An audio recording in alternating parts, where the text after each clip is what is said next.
Hello and welcome to yet another edition of The Spotlight every Monday at 9 p.m, bringing to you a story that ignites change in Sri Lanka and to those of you watching us from around the world.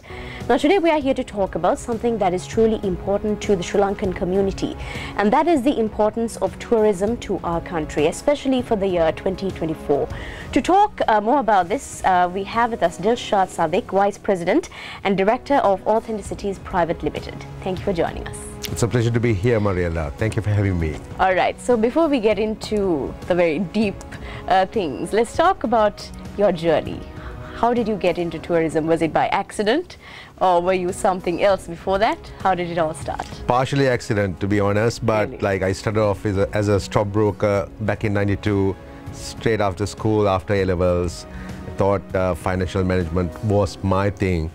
But tourism was never a part of the well, as a kind of a career at that point, no, but I've always traveled. Right. As a young kid, as a young teenager, I've traveled quite a lot than most of the average teenager back at the time, even compared to now. Yeah. So I always used to love people, traveling, you know, I mean, get the chance, I'm out of my house.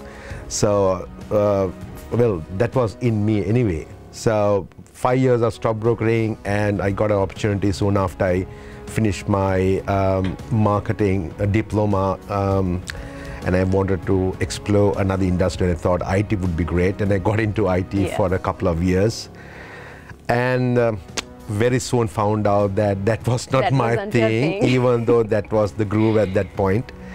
And then at that point I thought I would love to put my hand in tourism and get back into the industry because I thought it was a lot of fun to get into the tourism industry. How was it back then? Was it in demand as it is now?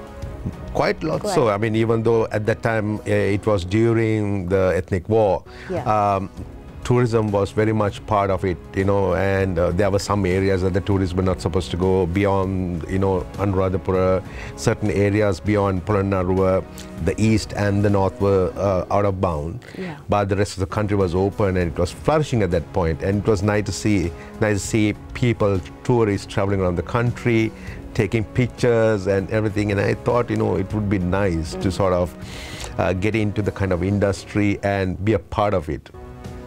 So I thought when the opportunity came, and at John Keel's, they were doing very well in tourism because they have a huge investment in hotels and tourism-related industries and verticals. So that was my beginning in tourism, to be honest. And then Authenticities came along the way. How did it all start? Was it you all are very focused on tourism, obviously. So what has the journey been like? You all also celebrated 10 years.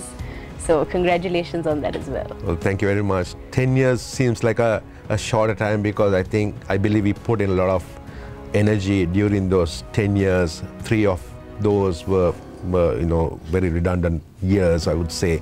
But I think we had a fantastic start. But it all started off by us, the 4 of us, myself and Shanita. Shanita is our CEO, and we looked at a very different opportunity back then. We thought there was a huge gap in the market for very high-end kind of travelers, because there were a lot of boutique hotels that were coming up and people were looking for something different and unique back then. And we thought we will explore that area and protrude back then. And it paid off very well because we had the kind of momentum that a lot of companies, you know, couldn't find in their early years. We were extremely fortunate to time it in a perfect way. All right. So that was a little introduction on your journey and all of that. Tourism is it's a hot topic right now. People are expecting a lot of tourists as well this year.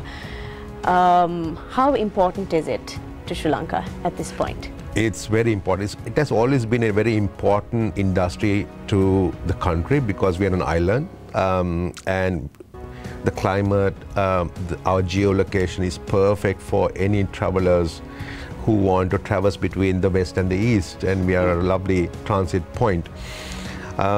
We have the coast that surrounds us, and we were always known for that. But what a lot of people didn't understand was there was a lot within the landscape that produces more opportunities for people. So as a GDP, I think we are still hovering around 5%, and I would say easily this can go up to about 10+%, Right. contributing to the economy, and that's going to hugely benefit the country and the economic situation in Sri Lanka for sure. And it also affects the job market as well, because it affects from the person supplying the vegetables to the person in the hotel. It provides jobs for everyone. So it's a huge fact as well, isn't it? That's the key, you see, Marilla, because I would say apart from the hotels, that's direct jobs, people who are directly working in industry, people like us, like the destination management companies. Then you have the tour guides who provide an enormously important service in tourism. But apart from that, you have the supply chain. You have the vegetable vendors, you have the people who are cutting coconuts, king coconuts and giving. You have people who try fruits, and the restaurants. Everybody from the Kotu Kade to everybody else, from the plenty on the side of the road.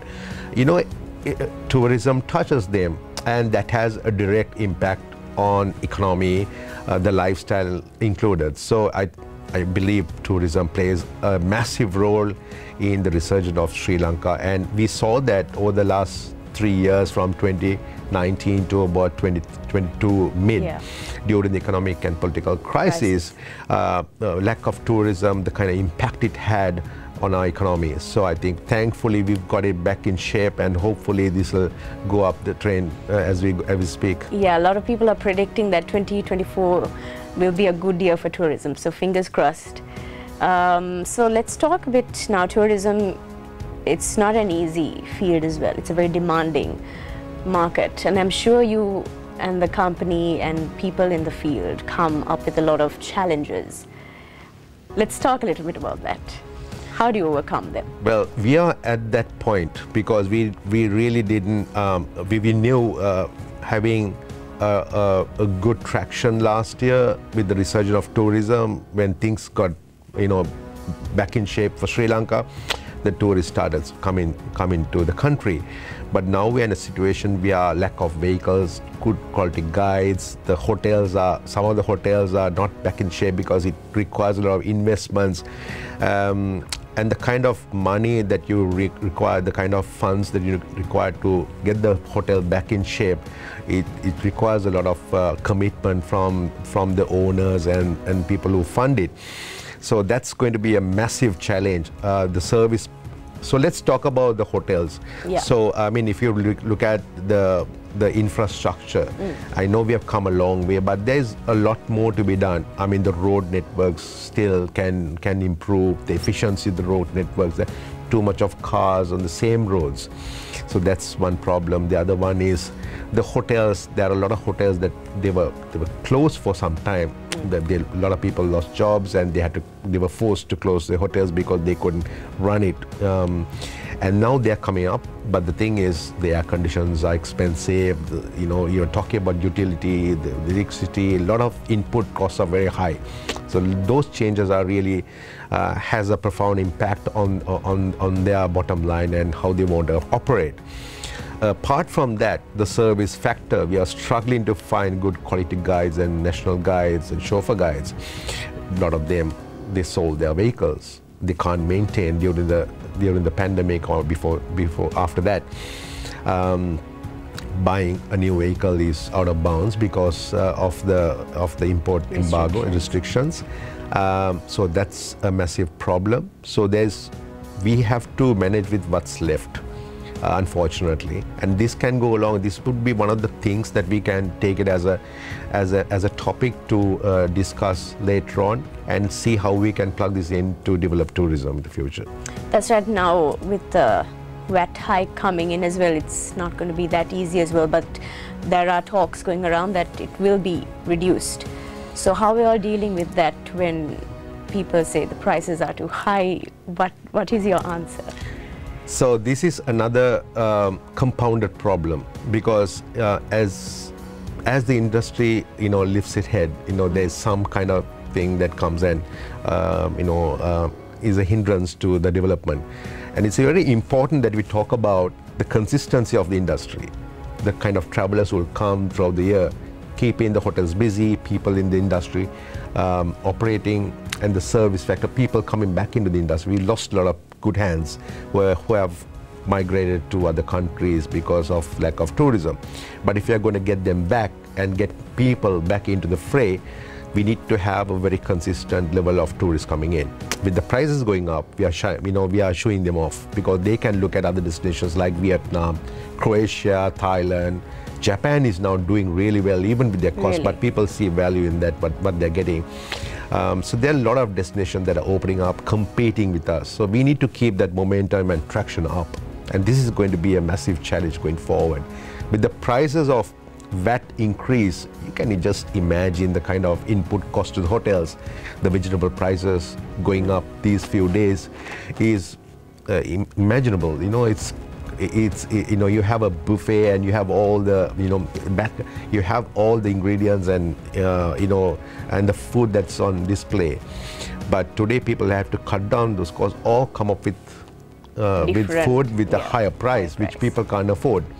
So this is what I was talking about, compounded effect. So hopefully things will improve.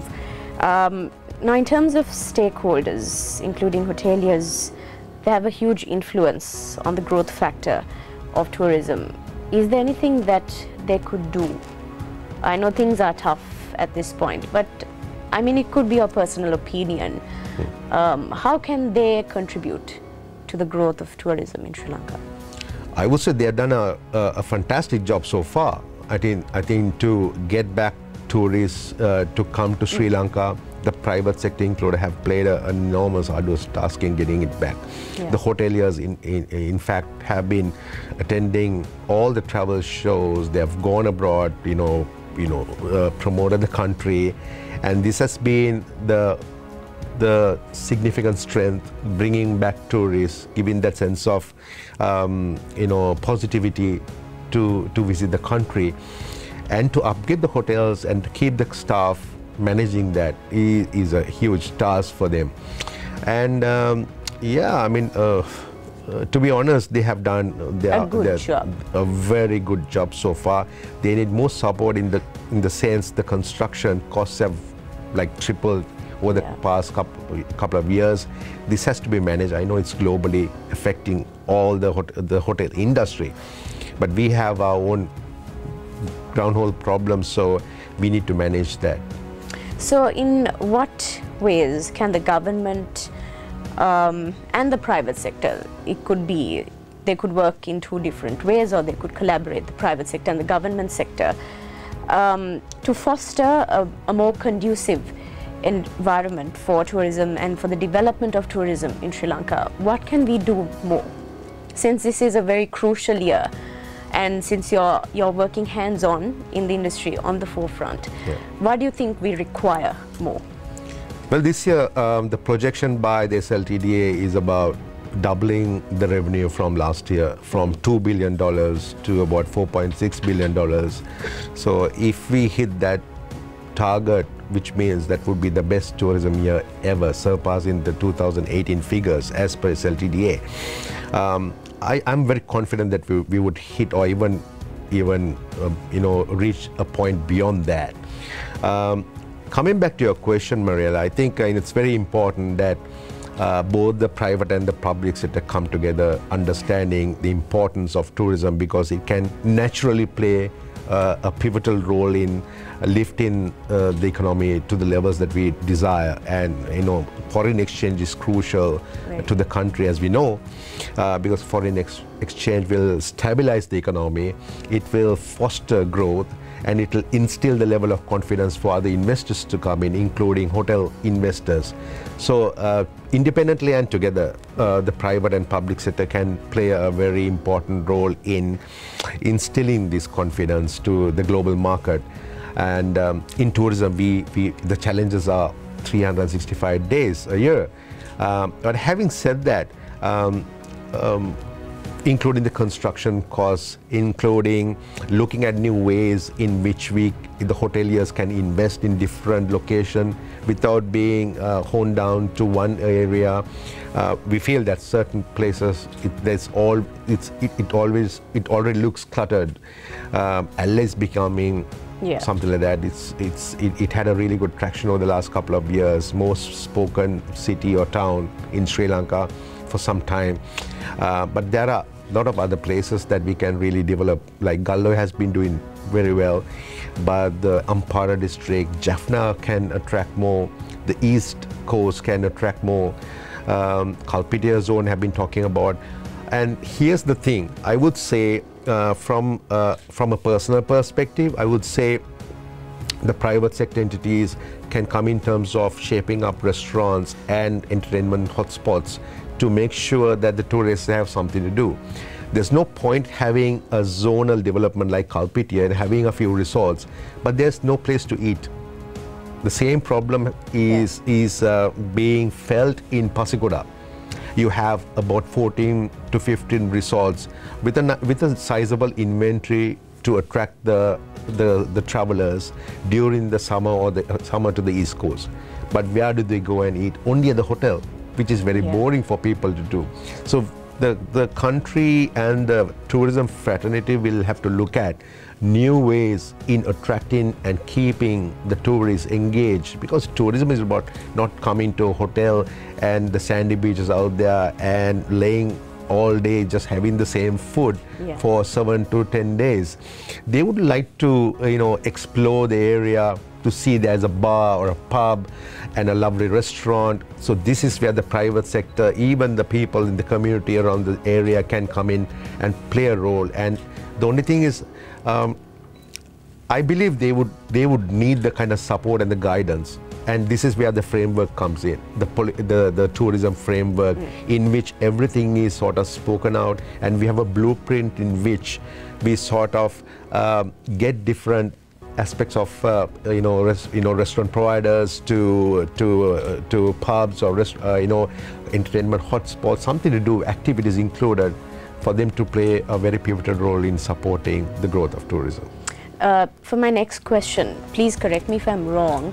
For this year, is the government doing anything special in terms of any special plans coming up, or strengthening policies, rules or regulations in terms of promoting tourism? We see that the Goa Literary Festival also took place, attracting a lot of tourists as well.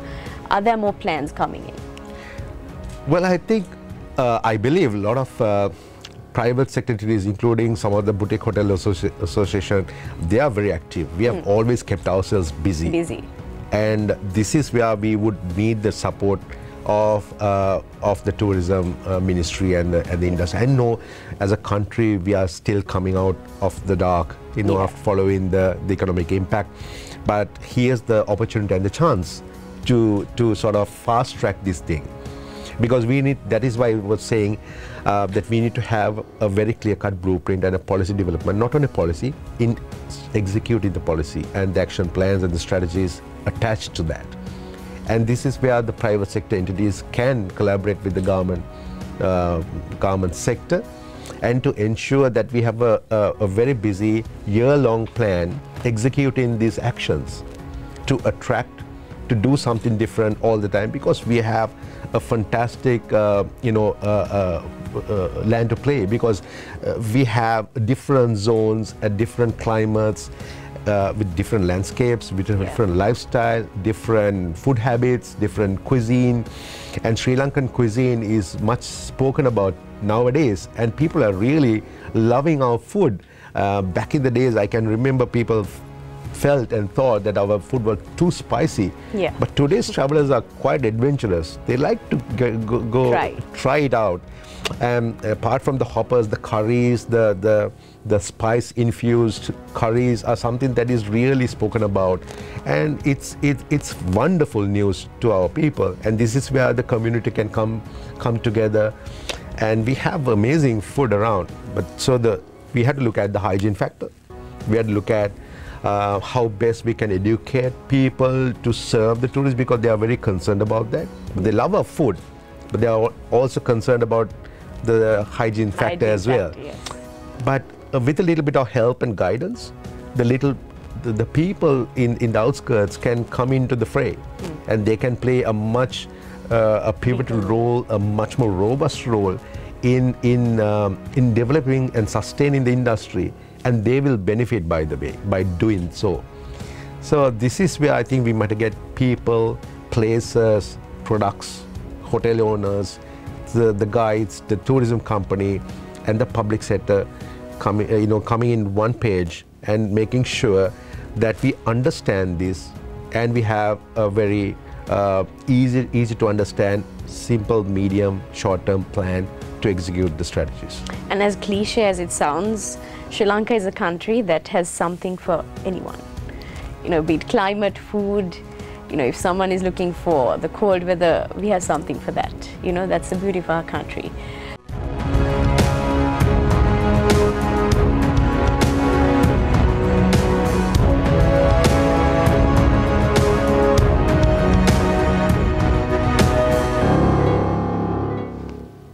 All right, welcome back to the show this Monday evening. So much to talk about, so little time.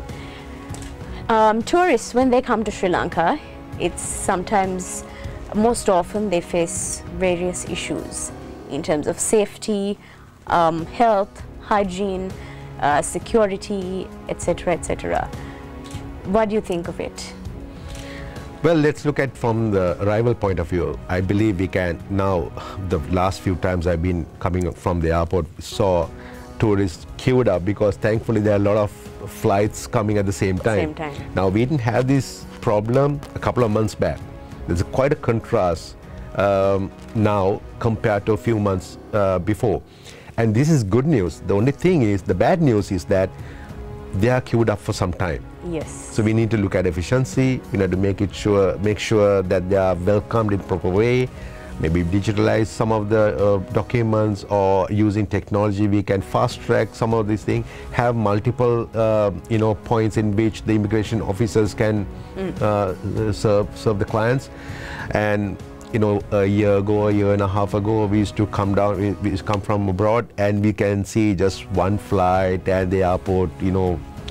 There's nobody there. Heartbreaking. Absolutely, quite heartbreaking. But now the situation is quite nice. It's good. It's good to see so many tourists and so many flights arriving at the same time almost. And the arrival lounge is full. There are so many vehicles queued up. But I think it's very important for them to feel special, and to make sure that we put in extra resources, because we are getting the money, right? They're coming, paying the visa fees, and they are spending in the country. So I believe the public sector, the airport aviation, the efficiencies can easily improve. I mean, it's not rocket science. Because that's the first impression they have of the country. Absolutely. So without keeping them waiting for hours, sometimes they have to fill up these forms and everything else. I don't know whether we can get away with that, because we tend to get too much of information from a tourist. But other countries, they don't have, as long as the visa is there, is fine. Yeah. So I think we need to think about that. The airport for sure has to go through a different phase of renovation to make sure that the facilities are conducive for people who are actually departing, because there are a lot of flights that are being delayed as well. So they're kept in the airport for about 3+ hours. If the flights are delayed for 2 hours, 5 hours. It's a long time just to listen to a pipe music that's about 30 years old. So I think it's something that you really need to pep up. Today's with technology and sound systems, you can actually get them. It can be enjoyable to even spend time in the airport. I'm talking about even Istanbul. It's a very exciting airport to be in if you're there for over 3 hours. Apart from the shopping and everything else, it's very lively airport. I believe we can think about some of those things at that point. Then the infrastructure wise, I think there's so much of traffic and congestion when they come out. And when they come out, they feel the heat and and immediately they know that they are in a very tropical country, but they're not used to it. Yeah. But don't keep them waiting for long, and that the infrastructure is still the same for so many decades. So we need to keep thinking about that. With the cars I was talking about, apart from what we can do, some of the issues that they faced, apart from hygiene and things like that, I would say I think it would be plausible to talk about the harassment some tourists face down the coastal areas mainly. It's very unfortunate that, you know, the government, the private sector, we all do our best to bring in the tourists. And after a round tour and they relax on the beach, they are harassed from day till night, trying to, you know, people trying to sell something, trying to take them somewhere and charging exorbitant amount for a small transfer from a hotel point of view, location, maybe about 10 minutes, but they'll charge 2,000, 3,000 rupees, which is really not, you know, fair. I think should be a proper system. It's transparent. And if you have that, the European travelers would use public transport and the tuk-tuks and everything else, because it's transparent, like an Uber or a Pick-me. It's transparent. You book it, you know the distance, and you pay, and they're fine with that. But they don't like is that they, you know, something is that kept in the grey, they're kept in the dark, and they had to pay an exorbitant amount, and they know it. They're not fools. They travel around the world, so it's their money as well. So they want to spend, but they want to spend it wisely. They want to be taken for a good ride. Apart from the ride that they're doing, you know, so, and the safety factor, the kind of the way people travel, you know, on the roads, especially the buses, they just overtake on the wrong side. So this is something that is very concerning. And unfortunately, some of our guides, the chauffeur guides who are driving, they're under enormous stress to reach a point in the hotel. They don't want to be late because there can be a lunch, the clients can miss out. They can easily miss out an activity or an excursion because of delays. So they are always eternally thinking about reaching points. But at whose cost, you know, at the cost of life, or, you know, an accident. It can be very dangerous, driving a little bit fast and, you know, overtaking on the roads that we have. So these are some of the things that we should be mindful, and this is what the public also can do. I mean, it's public safety also for them, for us. If you're on the road, you know, you see always there's a scratch here and there, and, you know, possible accidents that can really cause traffic and havoc in this country. So tourists are very scared, mindful about that. Now we were also talking a little bit about tourist guides and all of that in Sri Lanka. For the information of our viewers, is there special training that they undergo? Is there a registration process? Because they're dealing with people from another country, and, you know, over the past few weeks also we have heard, you know, foreigners getting into accidents and all of that. So are the tourist guides in Sri Lanka, now it's been over a lapse of 3 years as well, so they've been a bit out of touch. Are we in a good position? Do they know what they're doing in a very simple manner? It's a very valid question. I would say the fact that we still go back to the guides who were actively involved 20, 30 years ago. They were fantastic guides. I think we were blessed to have amazing guides who spoke different foreign languages, who conducted themselves well, true ambassadors to the country, and had an aura about them. And I would say we can't work without them. They are the eyes and the soul of tourism. And the younger generation, there is a process in the tourism industry for them to have, they have an annual intake of guides whom they train, and then they have a 6-month program based on the qualification and the skills and the experience. But that's not enough. We need more people coming into the fray, be more qualified guides so the intake can improve. There are more people knocking on the doors, and there have been always, you know, there's a limitation on that. So they try to apply the next year and year after. So it's not enough. I think we should do something about training more guides. Even have a zonal certificate so that people can, a lot of people indirectly They can come and provide that service, and on the beach or something like, they can speak well, converse with clients, educate them, and support them, and help them enjoy their stay in a much more respectful manner rather than being forced. Yeah. So those are the kind of challenges we need to openly discuss about, and that problem has been a perennial problem. I think we need to address that, and we need to take action and make sure that we work along with different communities and the industries, and to shaping that possibility out.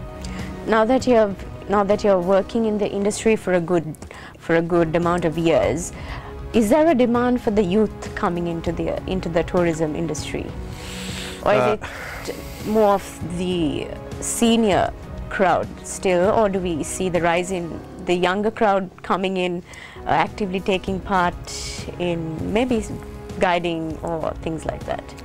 Not enough. Not enough. Not enough, because the younger crowd is, they're waiting, they're looking at, watching the industry to see whether it's stable, whether it's sustainable, because tourism industry has gone through ups and downs, more downs than ups over the last couple of years, a couple of decades. But this is where the opportunity is also for people, foreign language students, to get back into the fray, to speak the language with tourists, and then see how they can sort of flourish in the industry and develop in the industry. There is enormous potential for everyone, and this is why I was talking about the blueprint in the first place.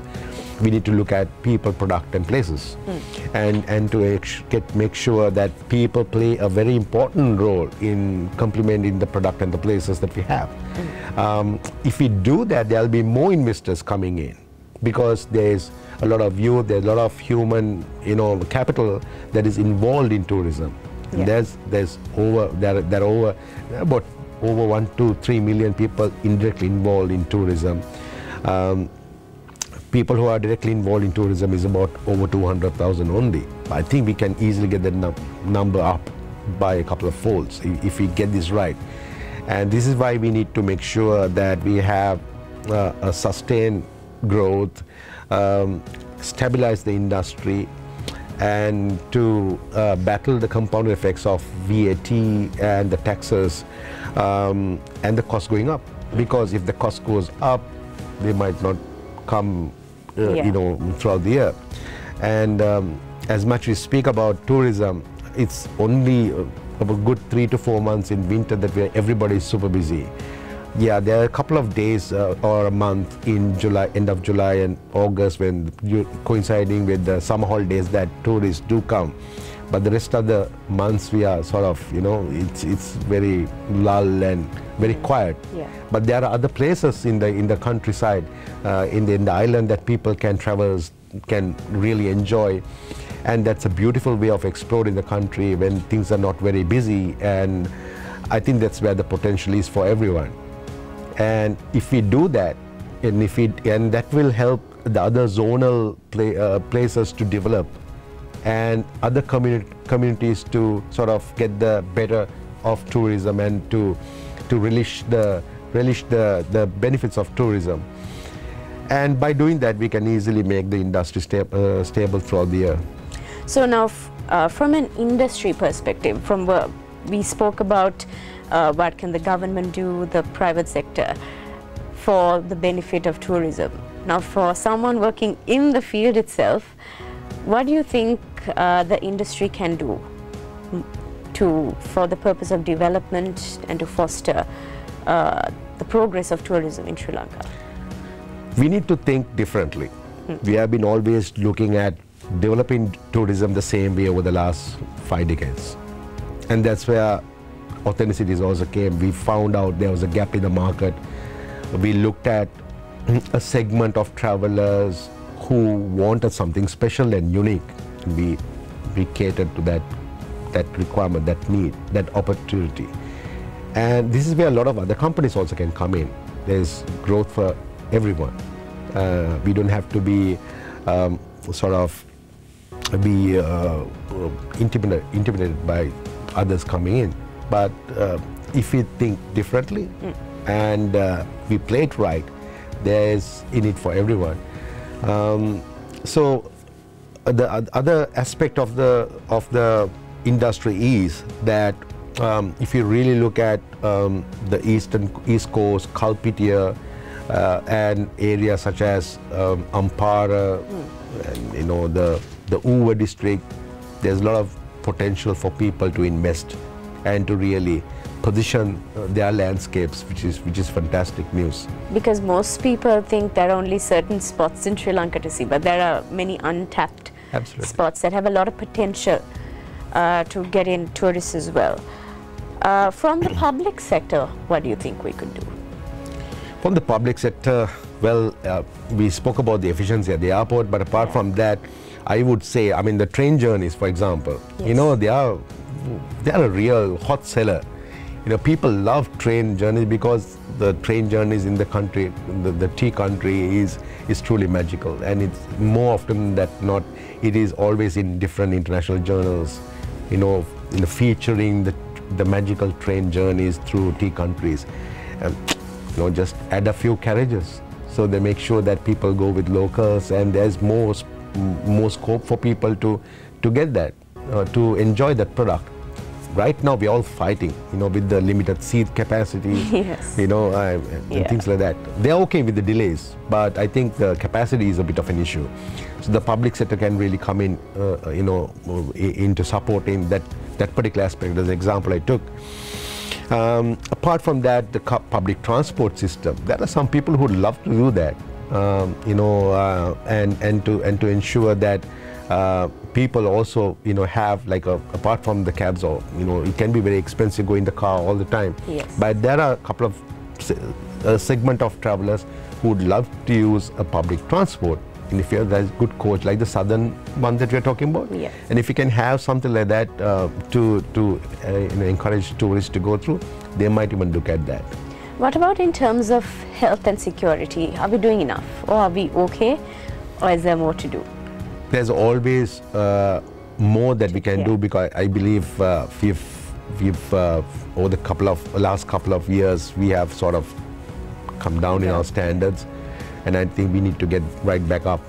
I would say we have the right mindset to get people, you know, to be aware of these kind of issues, and to make sure that they live up to those standards. Safety is always a key when people traveling into the Asian destinations. They're mindful, they know that.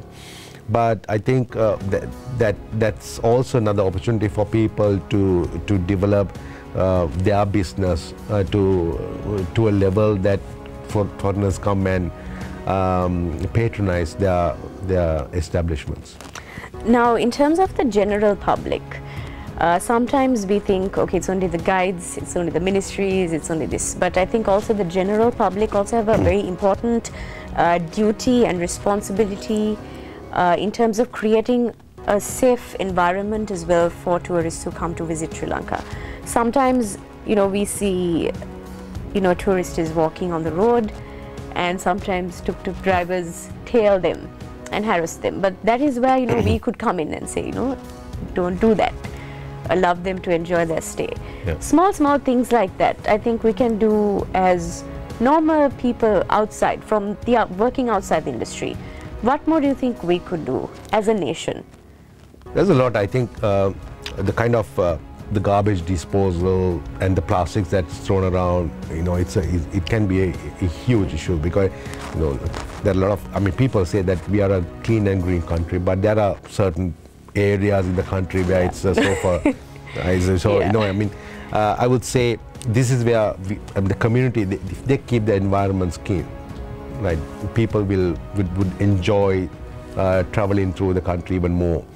They are mindful of that. And if you look at the Mirissa Harbour, for example, the amount of plastics that is thrown out into the sea, it's a bad example of how we take care of the environments.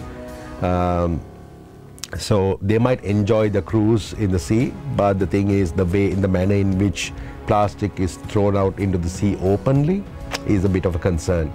Coming back to even in the sailing, because whale watching is also has got a lot of traction in the couple of months.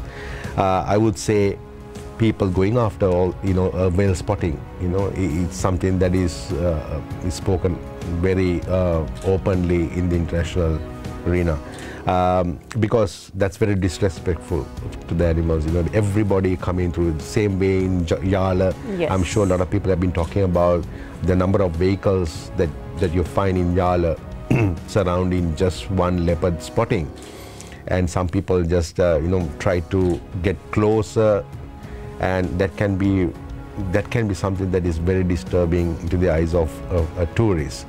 So there's a lot of things that people can, we as a public, and we as the private sector, we as a tourism company can advise people to be mindful of that and not do this kind of stuff. And it goes on to the public as well, because sometimes a tourist jeep might be respectfully parked outside or parked in a very safe distance, but there'll be another person in another jeep, private jeep, who will try to come closer to the animal to take a better shot.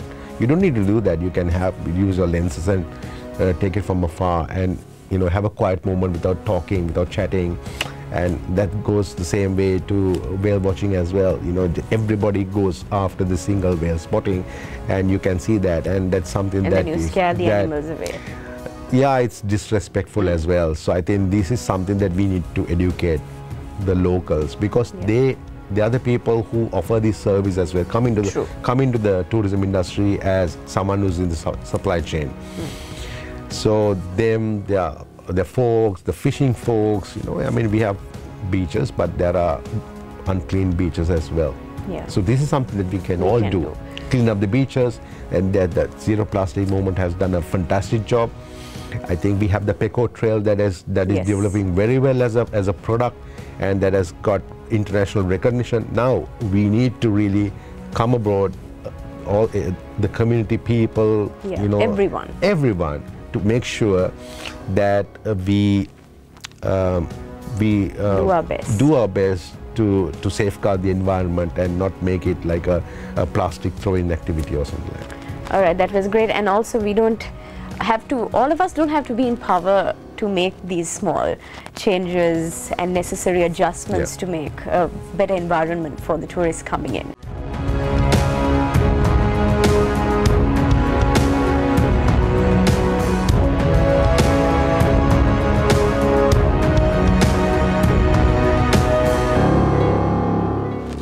Welcome back. We're on the final lap of the show this Monday evening.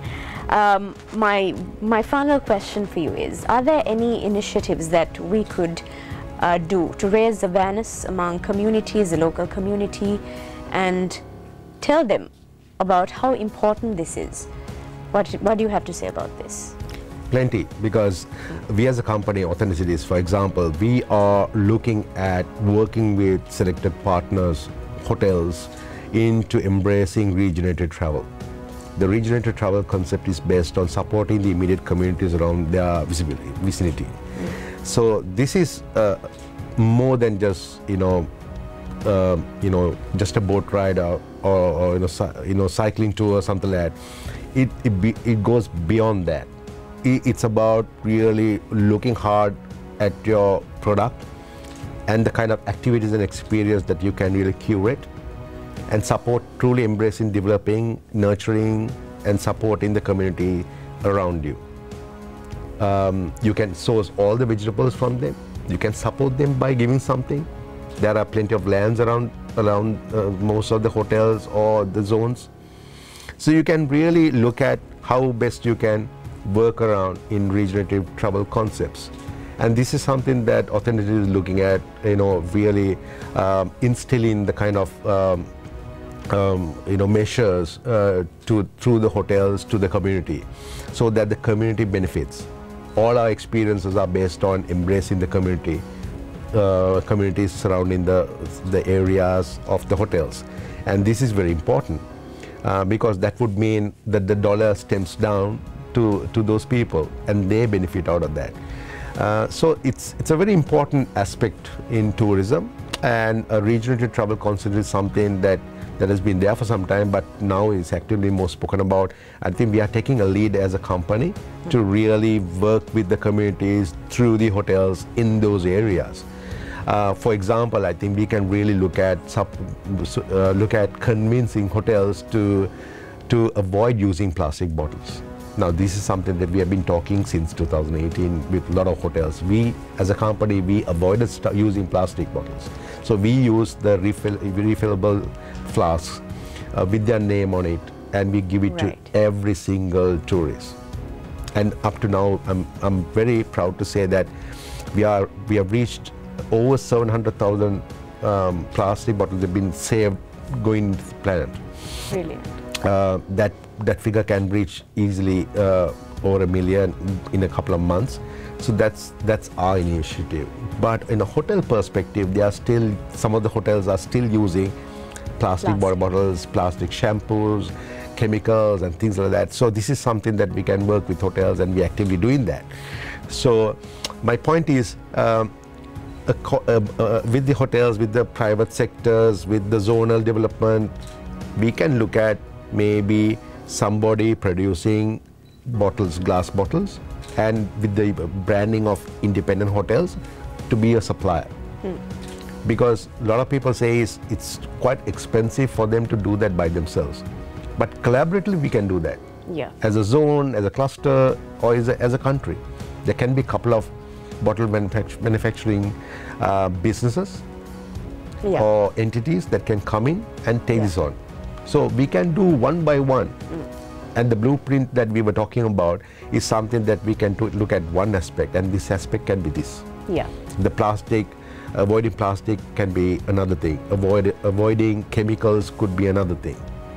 And supporting regional travel is another big aspect of working together with communities. Yeah. So there are a lot of verticals that we can develop and take it forward. Yeah. A quick question just to throw in before we wrap things up.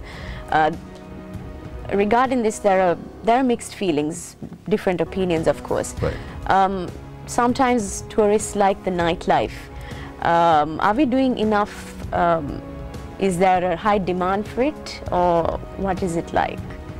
It's a bit of a broad area. It is. It is a very sensitive, touchy subject. But it's valid. I think we must openly talk about it and take the right decision, because I think nightlife is something that you can't develop everywhere. We as a country, we need to protect our culture, lifestyle, the festivals, and the kind of the culture that we have. People come to embrace and centuries worth experience the culture. We can't forget that. We have to safeguard that.